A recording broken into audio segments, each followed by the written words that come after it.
नमस्कार. दुपारचे 1 वाजलेत. मी वर्षा नलवडे. आपण बघत आहात एनडीटीव्ही मराठी. सुरुवातीलाच बातमी अतिशय महत्त्वाची आहे. आज उपमुख्यमंत्री अजित पवार आणि शरद पवार यांच्या बाजूला बसण्याचं टाळल्याची चर्चा सध्या राजकीय वर्तुळामध्ये सुरू झाली आहे. यावर उत्तर देताना मी शरद पवारांशी केव्हाही बोलू शकतो, चुकीचा अर्थ काढू नका, असं स्पष्टीकरण स्वतः अजित पवार देत आहेत.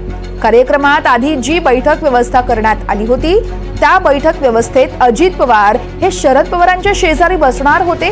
मात्र त्यानंतर शरद पवार आणि अजित पवार यांनी एकमेकांच्या शेजारी बसणं टाळल्याचं स्पष्ट दिसलंय. दरम्यान बाबासाहेब पाटील यांना शरद पवार यांच्याशी बोलायचं होतं, म्हणून ते आमच्या मध्ये बसल्याचं अजित पवार यांनी सांगितलं आहे.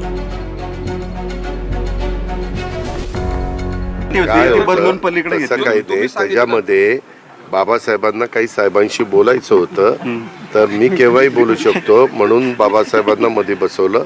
मी तिथं असलो तरी मला बोलता येतच होतं ना. माझा आवाजच आहे की 2 खुर्च्या सोडून देखील तिसऱ्याला ऐकू जातं. त्याच्यामधलं ही काही बातमी होऊ शकत नाही. त्यामध्ये एक मी बाबासाहेब पहिल्यांदा सहकार मंत्री झाले, त्यांना रिस्पेक्ट